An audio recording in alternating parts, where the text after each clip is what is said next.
moom la ñu tippoo bu dee Lionel Messi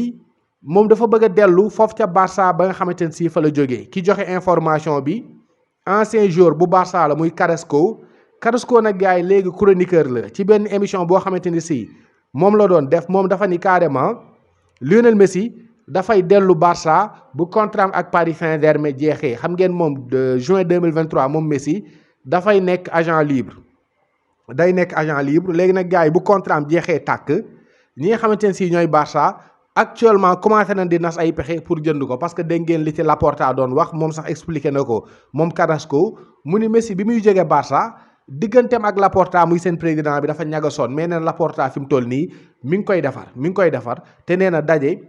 dina am daje foo jaar mu am ci weer yi nga xamante ni si ci la ñu jëm mu ne nag bu dee Xavi moom en tout cas moom dafa bëgg Lionel Messi ñëw ci équipe am bi nee na Xavi loolu moom moo nekk rêve am